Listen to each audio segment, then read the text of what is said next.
هذه القصة يرويها عامر صديق، وهو لا يعلم لحد الآن هل كان ذلك قرين صديقه أم شبحه.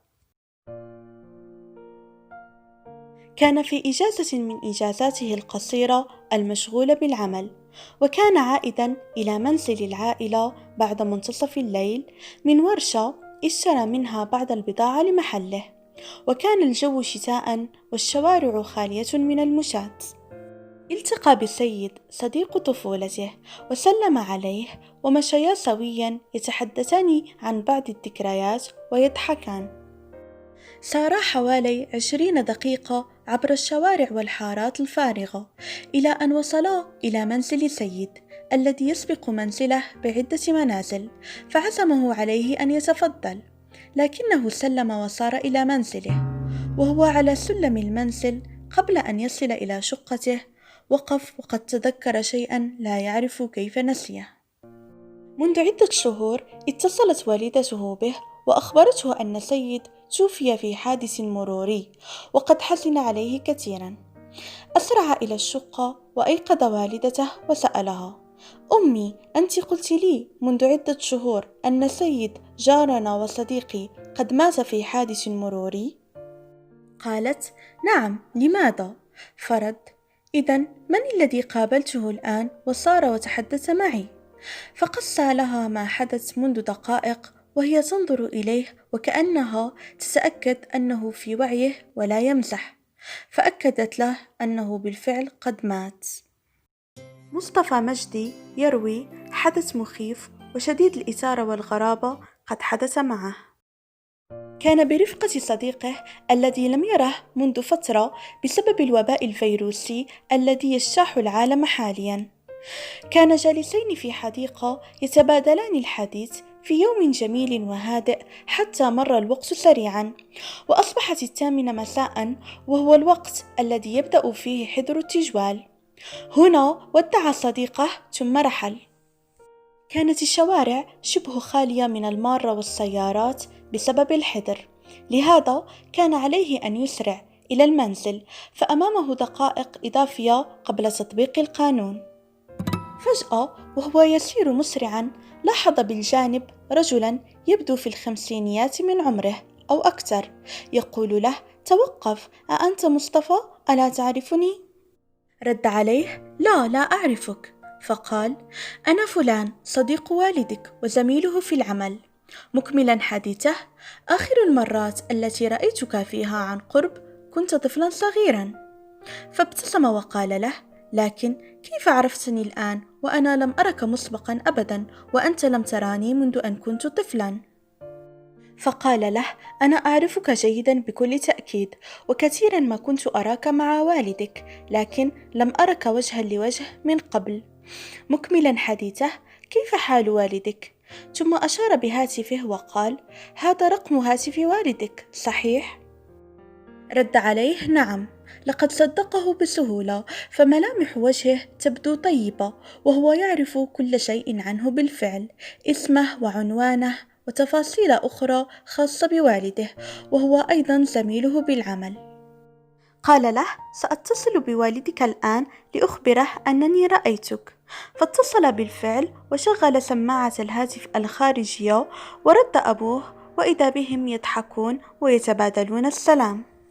نعم، لقد تأكد أنه صديق والده بالفعل، فأصر هذا الرجل على دعوته على العشاء بشكل مريب. قال له: لن أستطيع، وشكره مرة أخرى وهكذا، لكنه أصر بشكل جعله يستشعر الحرج، فوافق. قال له: لا تقلق، سأوصلك بالسيارة بعد العشاء إلى منزلك. ذهب معه بالفعل في سيارته إلى منزله، ولاحظ أن منزله غريب بعض الشيء. يوجد المنزل في زقاق ضيق، توجد به 5 بيوت متتابعة، وبيته هو الأخير في ذلك الصف. كانت الساعة تقريبا 9:30. قام بالدخول إلى المنزل وقال له: اجلس يا مصطفى، سأحضر لك شيئا لكي تشربه. ثم أتى بطبق فوقه كوب زجاجي فارغ وقال له: تفضل. هنا بدأ يشعر بالريبة، لم يفهم شيئا، ما هذا؟ ثم فجأة قال له: لحظة، سأطلب من زوجتي تحضير العشاء سريعا. وكان يسمع ضجيج وهمسات هذا الرجل في المطبخ، وأيضا صوت زوجته. غاب هذا الرجل تقريبا نصف ساعة، كانت مدة طويلة، ثم خرج بمجموعة من الأطباق الفارغة وقال له: تفضل مرة أخرى. كان لسان حاله يقول: ما هذا العبث؟ ما الذي يحدث؟ فقال: الأطباق فارغة. لكنه لم يرد عليه، ثم قال له: لحظة، سأعود. ثم قام بالدخول لغرفة في المنزل، لكنه لم يخرج منها. ظل أكثر من 50 دقيقة منتظرا هذا الغريب الأطوار، ثم بدأ بالنداء: يا فلان يا فلان، وارتفع صوته بشكل ملحوظ، ولكن لا يوجد رد وهدوء غريب. ثم بعد فترة سمع باب الخارج يطرق، وشعر أنه كان مفتوحا أصلا، وبالفعل كان ذلك، فاضطر طبعا للذهاب للخارج، ووجد 4 رجال يقفون أمام المنزل، منهم شخصين متقدمين داخل مقدمة المنزل، متعجبين، يبدو أنهم من الجيران. حدقوا به كثيرا وهم مندهشين. قالوا له: من أنت؟ ما الذي أتى بك إلى هنا؟ كيف دخلت هنا؟ أأنت لص أم ماذا؟ شعر أنه في حلم أو أنه في فخ، مجموعة أحاسيس غريبة انتابته، فشرح لهم ما حدث له. قالوا له: ماذا؟ مستحيل، أأنت تمل أم ماذا؟ أم تتخيل؟ مكملين بلهجة عنيفة: يا رجل، هذا كان منزل فلان، وهو متوفي منذ 25 عاما، وهذا المنزل مهجور تماما ومغلق، ولم يقربه أحد من عائلة المتوفي طيلة 25 عاما الماضية، حتى أصبح مهجورا ومدمرا. وأكملوا: كيف دخلت؟ قفزت على سور المنزل أم ماذا؟ مكملين أيضا: وكيف وجدنا هذا الباب مفتوحا؟ أكسرته عند دخولك؟ لم يصدق، فالتفاصيل التي حدثت دقيقة وكثيرة ومتقنة ومعقدة. كيف كل هذا؟ عندما أعاد النظر لداخل المنزل، رأى أنه مهجور وهالك وقذر تماما من الداخل، كان سوف يصاب بالجنون. كيف منذ دقائق كان هذا المنزل عاديا مضيئا ومرتبا وفيه كذا وكذا، وبعد كثير من الشد والجذب شاهدوه في هذه الحالة، فقالوا له: ارحل من هنا، أنت ربما تهلوس، ويبدو أنك ابن ناس، فلن نحتجزك أو نبلغ الشرطة، لكن لا تقرب من هنا مرة أخرى. رحل عن المكان مصدوما ومندهشا، واتصل بوالده فورا ليسأله عن هذا الصديق الذي قام بالاتصال به، وتبادلا السلام والضحكات. قال له والده: أي اتصال؟ لم يتصل أحد بي.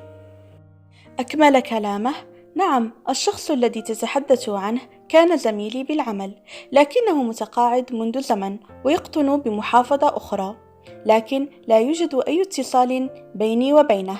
مكملا: ماذا حدث؟ عن ماذا تتكلم؟ فأجابه: لا أبدا، لا شيء، يبدو أنني في حالة غريبة، وفضل عدم إخباره.